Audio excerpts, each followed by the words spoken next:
ici le pasteur Joel Spinks et bienvenue à l'émission Vie de foi.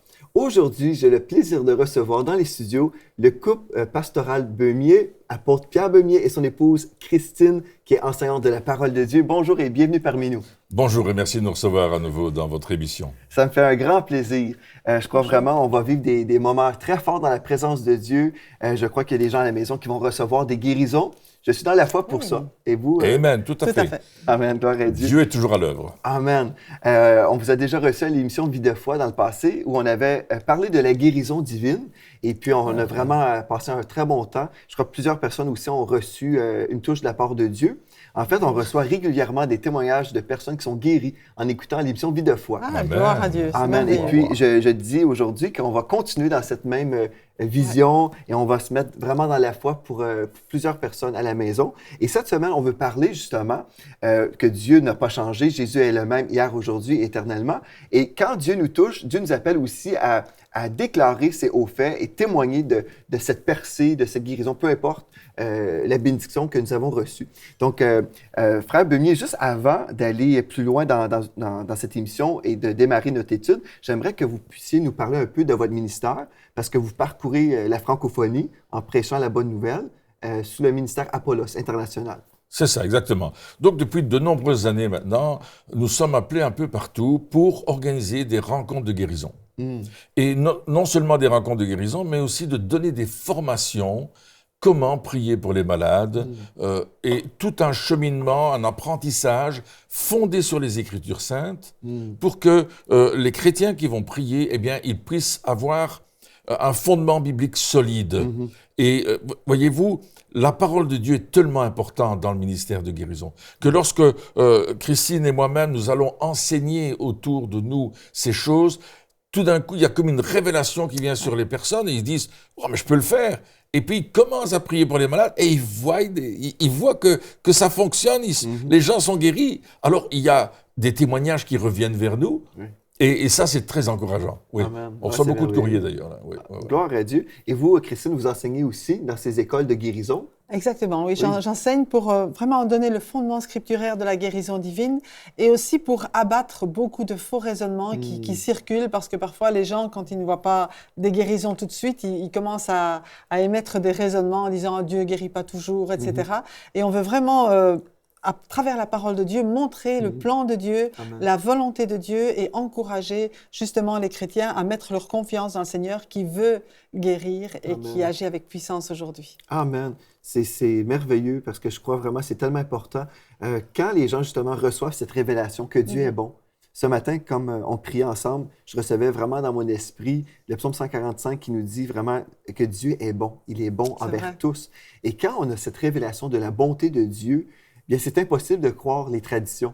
Parce qu'il y a tellement de traditions qui circulent concernant notre Dieu qui nous rend malades pour nous enseigner, toutes sortes de choses comme ça. Mais quand on découvre que Dieu nous aime vraiment, Dieu est bon, il y a des choses qu'on ne comprend pas nécessairement toujours, mais si on comprend que Dieu est bon, on a cette révélation, bien des fois on peut mettre de côté certaines questions et dire « je me concentre sur ce que je comprends ». Et puis Dieu est bon. Et il y a un texte dans la parole, dans Acte 10, verset 38. Je vous invite aujourd'hui, vous pouvez sortir votre Bible parce que tout au long de cette semaine, on va étudier la parole de Dieu ensemble. Il est écrit, Dieu a oint, vous savez, je vais reprendre Acte 10, 38. Vous savez comment Dieu a oint du Saint-Esprit et de force Jésus de Nazareth qui allait de lieu en lieu, faisant du bien et guérissant tous ceux qui étaient sous l'empire du diable, car Dieu était avec lui.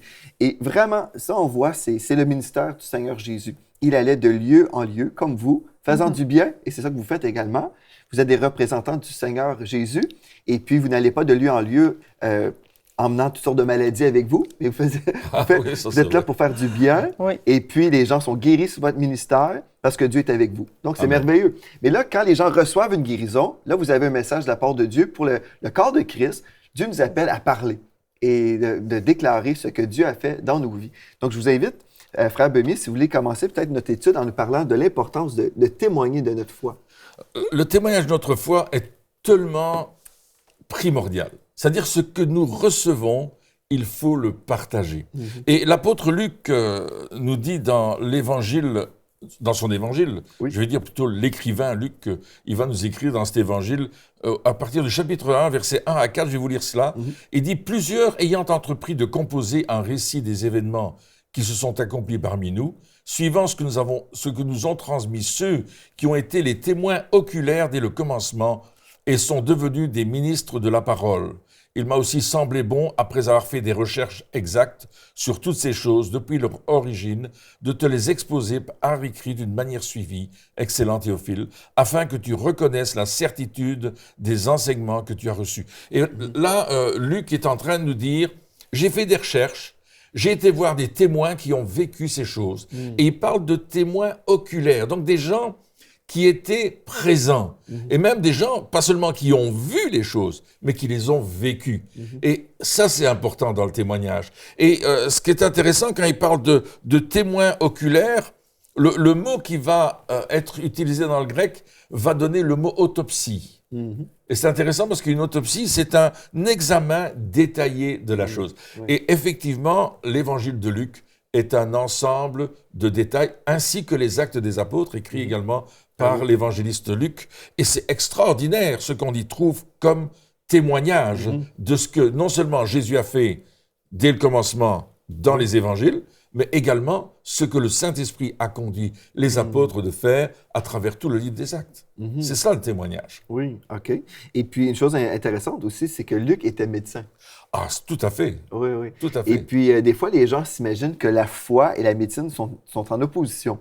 Mais nous, on croit, tout ce qui est dans l'accord, qui est selon la vision de Dieu, qui est la guérison de la personne, bien, si vous prenez un médicament et puis ce médicament contribue à votre guérison, bien, gloire à Dieu, ça s'en va dans la même direction. Exact. Mais si on peut, admettons, au lieu de vivre une chirurgie, comme mon épouse, elle a reçu la prière et elle a déclaré la parole de Dieu, et s'est vraiment positionnée dans la foi, bien, elle n'a pas été obligée de subir l'opération.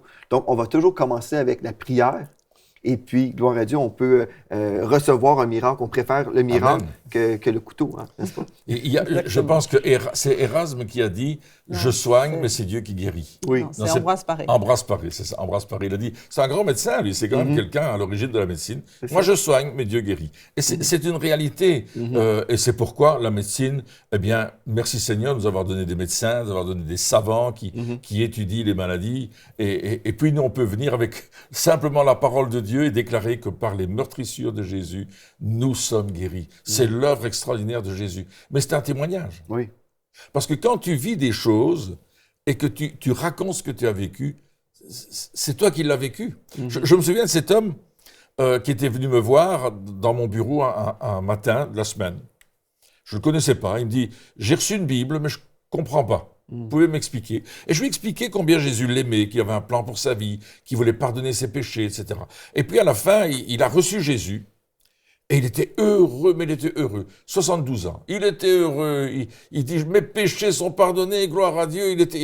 Il n'avait jamais été dans une église où on parlait ça, et puis là, il était touché. Wow. Et puis il me dit, mais écoutez, j'ai un problème, je dois être opéré de l'œil.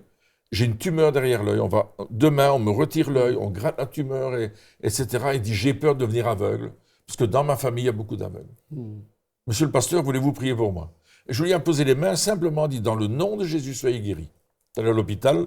Le lendemain, le médecin l'examine. C'est le jour de l'opération. Il l'examine. Et puis, il prend son téléphone, il appelle un deuxième médecin, troisième médecin. Et mon ami, il s'appelait Léon, il dit, mais qu'est-ce qui se passe? Et il dit, écoutez, on ne trouve plus la tumeur. Elle a disparu. Ah, qu'est-ce qu'il était? Il a pris le téléphone, il est rentré chez lui, il a pris le téléphone, il a appelé toute sa famille. Jésus m'a guéri. La puissance de ce témoignage. Il l'avait vécu. Il avait cette tumeur, c'était déclaré. Tout le monde savait qu'il allait à l'hôpital pour être opéré. Il revient et dit, j'ai plus de tumeur. Elle a disparu. Mais le pasteur a prié pour moi dans le nom de Jésus et Jésus m'a guéri. Gloire à Dieu. Amen. Amen. Et c'est une façon aussi de gagner des âmes. Parce que Absolument. souvent, les gens vont évangéliser, vont essayer de partager la bonne nouvelle d'une façon intellectuelle. Donc, on va arriver avec des arguments. Mais les religions ont des arguments aussi. Là. Exact. On Oui, peut c'est vrai. parler avec quelqu'un qui vient à notre porte un samedi matin, et puis eux, ils vont avoir des arguments, des explications. Mais quand nous avons la puissance de Dieu, c'est là où on voit vraiment une différence entre la religion et cette relation vivante avec Dieu. Je ne sais pas dans votre ministère si vous avez eu plusieurs témoignages comme ça où des personnes ont témoigné. Et par la suite, il y a eu des personnes de la famille, de l'entourage qui ont donné leur vie au Seigneur Jésus. Oui, en fait, quand quelqu'un vient au Seigneur, c'est clair que toute sa vie change. Et déjà, ça, c'est un miracle. Hein. Il y a Oui. les guérisons qui sont des miracles, mais une vie changée, un caractère changé, une attitude changée, forcément, ça se voit. Oui. Et pour les personnes, bon, moi-même, quand j'ai donné ma vie au Seigneur, mais tout mon entourage s'est aperçu qu'il s'était passé quelque chose, même dans l'attitude. J'étais quelqu'un qui pleurait beaucoup, qui était très, très susceptible, j'attendais que les autres viennent vers moi. Mais à partir du moment où Jésus est venu dans ma vie, j'ai commencé à aller vers les autres. Les pleurs, c'était fini. J'avais quelque chose, j'avais un trésor dans ma vie. Puis j'ai pu le partager vraiment à tous ceux qui m'entouraient. Et il y en a qui ont donné leur cœur au Seigneur. Parfois, ça a pris du temps, mais ils ont vu aussi la fermeté. Et vraiment, je peux vraiment témoigner de ce que Dieu a fait. Et quand quelqu'un est guéri comme cela, et qui peut le témoigner, c'est extraordinaire. Parce que les gens voient, ils ont vu avant et ils voient après. C'est ça. Et c'est ce qu'on voit aussi dans la parole de Dieu. Hein, le boiteux, tout le monde avait vu le boiteux à la porte du temple. Il le voit boiteux, puis il dit « Waouh !» Après, il le voit en train de chanter, de danser. Toute la foule est dans l'adoration parce qu'ils reconnaissent que Dieu a fait un miracle. C'est ça. Et ça, c'est vraiment important. Il y a une puissance dans notre témoignage parce que justement, je sais même quand j'ai reçu des gens à la porte un samedi matin, ils viennent au nom d'une religion et puis ils arrivent avec leur argument, tout ça. Et souvent, j'ai exhorté les gens dans notre Église. J'ai dit, Dieu nous appelle à briller pour lui et de semer de l'amour dans la vie de tous et chacun, n'est-ce pas? Donc, des fois, on est là, les chrétiens vont argumenter, mais c'est vraiment pas, en tout cas, c'est pas le but parce que on peut des fois gagner un argument et perdre la personne. Et puis, c'est pas l'objectif.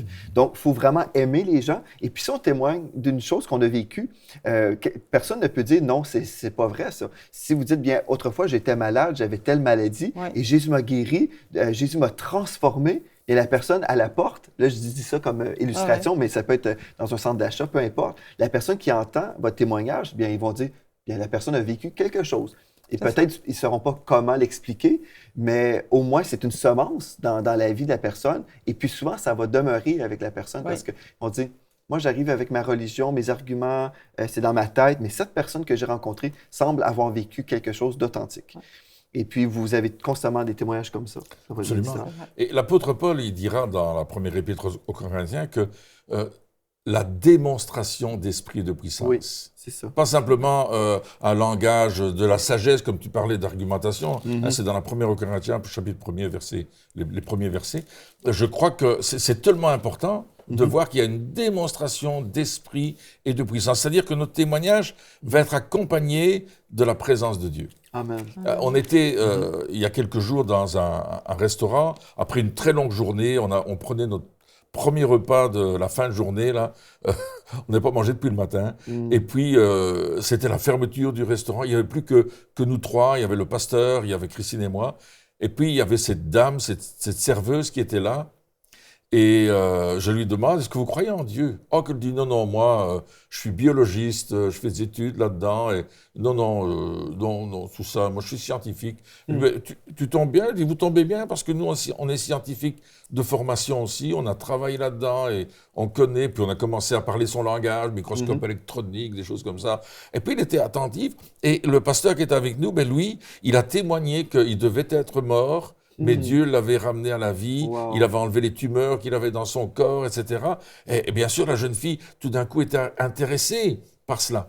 Et puis, j'ai commencé à lui dire que Dieu l'aimait, et j'ai commencé à lui citer des versets de la Bible, sans lui dire que c'était des versets de la Bible. Je les ai un peu, je ne vais pas dire transformés, mais mis à la sauce du jour, je vais dire comme ça, que Dieu l'avait tellement aimé qu'il avait donné son Fils unique. Et j'ai commencé à parler comme ça, et puis, vous savez, Dieu vous aime. Et puis, le Saint-Esprit me dit, cette dame, elle a un problème dans le dos. Et je dis, est-ce que vous avez un problème dans le dos? Dans le haut, dans le bas? Dites-moi. Elle me dit, oui, j'ai très mal au dos. On va prier pour vous, mais on ne va pas vous toucher. Simplement, on va demander à Jésus de vous toucher. Et au moment où on a commencé à prier, la fille a commencé à dire « Qu'est-ce que j'ai chaud! Mais quelle chaleur je sens dans mon dos, dans mon visage, c'est terrible! » Elle disait « Waouh !» Elle dit « Mais c'est extraordinaire! » Dieu est en train de la toucher. Et elle a terminé comment, Christine, en disant quoi? Elle a dit, mais j'avais envie de croire. Mais bon, elle a été peut-être déçue de ce qu'elle pensait auparavant, mais il y a vraiment cette semence qui est rentrée dans son cœur. Et Pierre a continué en lui disant, mais d'autres personnes vont venir vous parler aussi de la part de Dieu. Et je crois que ça, c'est aussi important au niveau du témoignage. Parfois, on croit que nous-mêmes, en rendant témoignage, on doit amener directement la personne au Seigneur. C'est ce qu'on voudrait. Oui. Mais il faut croire que ce qu'on donne, c'est une semence et que Dieu lui-même ajoute. Oui. Et il met sur le chemin de la personne, il met d'autres témoins qui vont aussi parler, parce que c'est pas toujours avec un seul témoignage qu'on va accepter le Seigneur. Moi, je sais que pour ma vie, Dieu a mis plusieurs personnes, mais les unes après les autres, vraiment en ligne pour m'attirer à lui. Et là, je pense que c'est vraiment Dieu qui attire. C'est Dieu qui cherche les personnes et il les cherche à travers nous. Donc, il faut être prêt à simplement être des moyens par lesquels Dieu va toucher et va amener des personnes, des bien-aimés à le rencontrer. Absolument, je suis vraiment d'accord avec vous parce que pour moi, la façon que je vois l'évangélisation, le témoignage, c'est un travail d'équipe. Toujours, obligatoirement, c'est jamais une seule personne parce que le Saint-Esprit va toujours travailler. Des fois, les chrétiens s'imaginent, bien, je dois convaincre la personne. C'est pas du tout notre travail. Ça, c'est le travail du Saint-Esprit. Mais nous sommes là pour être des agents de l'amour de Dieu, pour manifester l'amour de Dieu. Donc, on va partager notre témoignage, on va semer la parole de Dieu dans les cœurs. L'Esprit de Dieu va convaincre de péché, de justice et de jugement. L'Esprit de Dieu va faire le miracle, mais nous, on va être là pour faciliter des choses, pour semer. Et peut-être une autre personne va venir semer aussi et une autre personne va récolter. C'est ça. Mais des fois, on est là, je veux semer, convaincre et récolter. Mais ça ne fonctionne pas comme ça. Non. Et quand on comprend que c'est toujours un travail d'équipe, on devient comme on laisse Dieu être Dieu. C'est ça. Et puis là, on voit des récoltes parce que Dieu nous donne la grâce aussi de récolter là où quelqu'un a déjà semé. Exactement. Ouais. Et dans notre vie, il y a toutes sortes de témoignages. On parle de guérison, mais on peut voir aussi comment Dieu est intervenu dans certaines situations où humainement, on ne savait pas comment on pouvait s'en tirer. Et puis Dieu est intervenu. Oui. Donc, que ce soit des témoignages de choses matérielles, financières par exemple, ou comment il a ouvert des portes pour nos enfants, ou comment il a fait qu'à un certain moment, eh bien, on ait vécu un miracle au niveau de la nourriture, ou que sais-je. En tout cas, nous, on a des témoignages comme ça dans notre vie, où Dieu est intervenu d'une manière mais extraordinaire, alors que on ne s'y attendait pas du tout. Et je pense que simplement dire ce que Dieu fait et dire exactement, sans exagération, mais ce que nous avons vécu, eh bien, ça ouvre des cœurs à d'autres personnes qui vont dire « Oh, mais moi, je vis la même situation. » C'est ça. Et si lui a demandé à Dieu, je vais demander à Dieu aussi. Et on voit cela. C'est ça le témoignage qu'on fait. Amen. Absolument. Donc, on croit vraiment que Dieu nous appelle aujourd'hui à comprendre que la mission de l'Église aujourd'hui, c'est de témoigner. Mais depuis toujours. Depuis toujours, l'Église est censée témoigner. Mais ce que je constate en ce moment, moi, je crois qu'on est vraiment dans le début d'un grand réveil.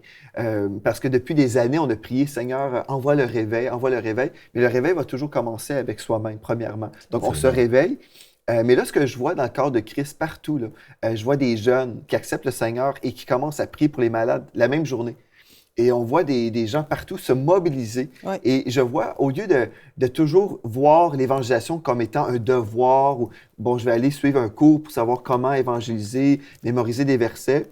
Bon, c'est bien de mémoriser des versets, mais ce que je vois, c'est que les jeunes, même des très jeunes, vont recevoir le Seigneur, vont recevoir la présence de Dieu dans leur vie, vont être baptisés du Saint-Esprit la même journée et prier pour les malades. Et on voit, c'est en train de se produire en ce moment, là. Et moi, je dis juste gloire à Dieu pour ça. Ça me bénit vraiment parce que si Dieu a commencé cette œuvre, je sais, il va l'accomplir et on va voir vraiment ce grand réveil avec des âmes qui vont être sauvées parce que là, on a changé notre façon. Au lieu d'être toujours dans notre tête, travailler d'une façon intellectuelle, là, on dit, Seigneur, je suis prêt à te laisser vraiment te glorifier là, et prouver que tu es là dans la vie des gens. Amen. La Bible parle d'une grande nuée de témoins. Bon, le contexte est un peu différent, mais je pense qu'aujourd'hui, l'Église doit sortir des murs. On doit sortir de nos cloisons, de nos cloisonnements, pour aller vers les autres, pour aller vers le monde qui attend. Et souvent, les gens me disent, oui, mais Pierre, si je demande à quelqu'un, est-ce que je peux prier pour vous? Ils vont me dire, ouais. Non, je dirais 99,9% des gens vont dire oui. Et je prends l'exemple, on était ici, dans cette ville, en train de prendre un repas. Et puis, voilà que je vois qu'à la table d'à côté, le monsieur prend son iPad pour faire des photos, mais il ne va pas avoir tout le monde puisqu'il n'est pas dessus. Donc, je me lève, je dis, monsieur, vous permettez que je prenne la photo comme ça? Oh oui, qui me dit bien sûr, puis je prends la photo et je parle avec eux un petit peu. Et là, une dame dit, mais vous n'avez pas l'accent d'ici, vous êtes d'où? Et puis je lui explique, je viens de la Belgique. Et qu'est-ce que vous faites ici? Ben, il dit, je fais des conférences et je prie pour les malades. Et je pose la question, est-ce que vous êtes malade? Elle me dit, moi non, mais Louis, oui. Alors je me suis dit, voulez-vous que je prie pour vous? Il me dit, ben oui, bien sûr. Il se lève, il m'explique ce qu'il a, je prie pour lui. Et puis le deuxième, oui, mais vous devriez prier pour lui aussi, qu'elle dit l'autre dame. Ah, je prie pour l'autre dame, pour l'autre monsieur, et puis j'ai prié pour les 4 personnes. Oui. Simplement. Tout simplement, et ils ont dit oui, ils se sont levés, ils sont venus près de moi, j'ai prié pour eux dans le restaurant, très très beau restaurant d'ailleurs, et puis on leur a donné une invitation en disant voilà, il y a un chapiteau qui va être mis là, il faut que vous veniez, on va annoncer l'évangile et tout. Et c'était comme ça, simplement, je suis rentré dans leur zone de confort, et je ne me suis pas dit, s'il dit non, c'est pas grave. Mais ce qui a suivi, c'est que la serveuse est venue, à notre table. Elle a vu qu'on avait prié, je suppose. Bon, j'ai pas vu où elle était. Et on a commencé à parler. Et puis, elle dit, vous savez, j'aimerais bien la prière aussi. Wow. Et on a prié pour la dame. Elle dit, j'y crois, moi. Elle dit, j'y crois. Et d'autres choses qu'elle a partagées. Et puis, ensemble, avec les gens avec qui on était, on a prié pour la dame. Pour vous dire comment le témoignage va faire qu'à un certain moment, il va se passer quelque chose.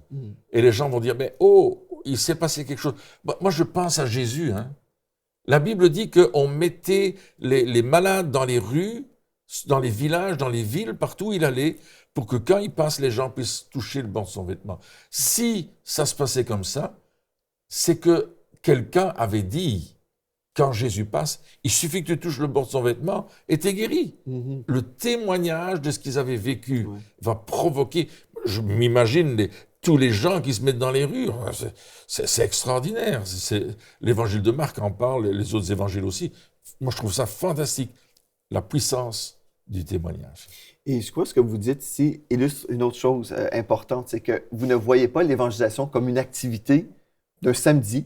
Admettons, l'Église va se mobiliser, on va aller évangéliser cette journée-là. Mais c'est d'être un témoin vivant à tous les jours, n'est-ce pas?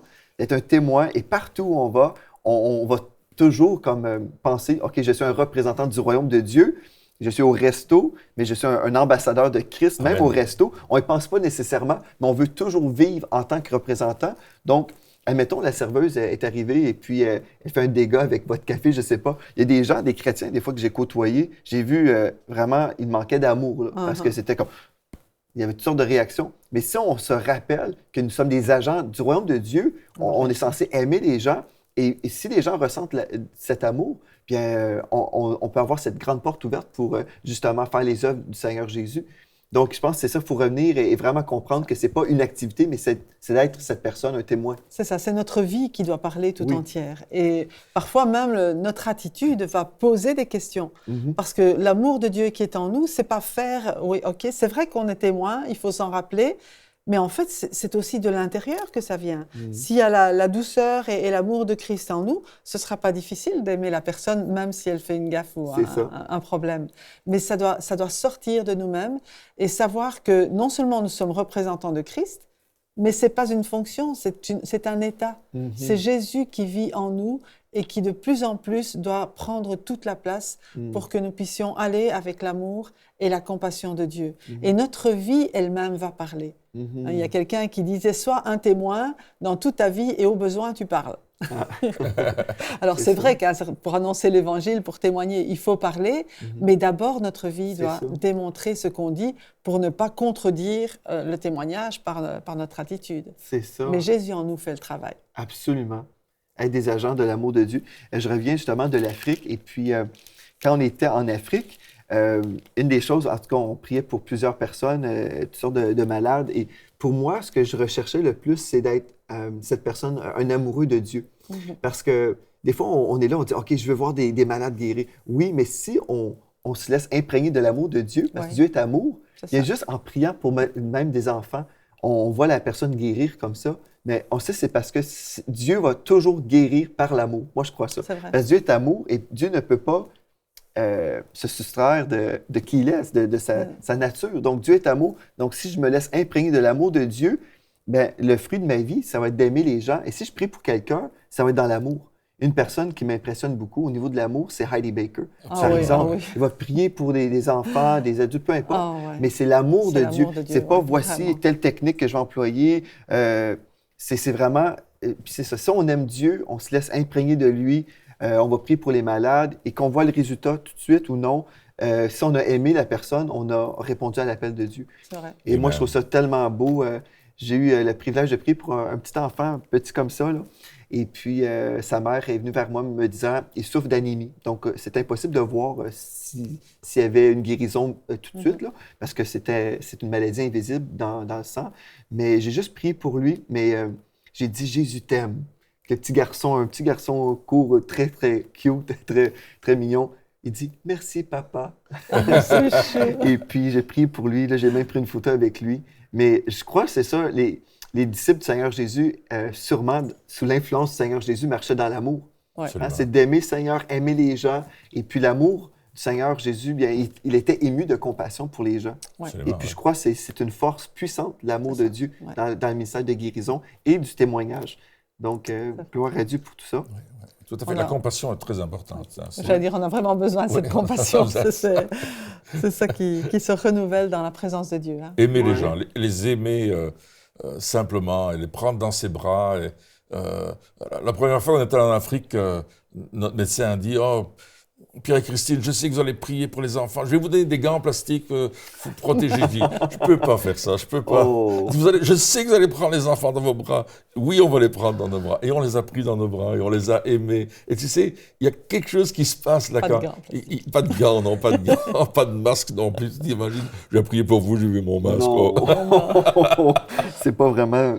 En tout cas, ce ne serait pas vraiment dans la foi. Hein? Non, mais c'est tellement important, c'est ça, de marcher dans cet amour et puis d'avoir à cœur les cibles de l'amour de Dieu, finalement. Les gens que Dieu aime. Ouais. Et puis, je crois que Dieu nous appelle à délaisser la peur. Parce que des fois, comme vous avez fait, là, vous avez prié pour quelqu'un dans un resto, il y a des gens qui vont parfois se laisser intimider par un esprit de crainte. Ouais. Ah, mais là, qu'est-ce que les gens vont dire? Tout ça. Mais il faut mettre ça de côté parce que vraiment, si nous aimons le Seigneur et nous voulons voir le Seigneur se glorifier dans nos vies, on doit être prêt à prendre des pas de foi, même dans un resto, et prier pour les malades et finalement voir des âmes venir au Seigneur. En tout cas, on va poursuivre demain en parlant du témoignage. Je veux vous remercier d'avoir été là aujourd'hui. On a toujours du bon temps avec vous. Plaisir. Et puis, on va poursuivre demain en parlant du témoignage et on va voir comment Dieu appuie notre témoignage avec sa puissance. Et ça va être super édifiant. Donc, merci d'avoir été là. Merci à vous. Et d'ici à demain, soyez richement bénis. Cette émission est rendue possible grâce au précieux soutien des partenaires d'Enseigne-moi Canal International. Retrouvez tous nos programmes sur enseigne-moi.com.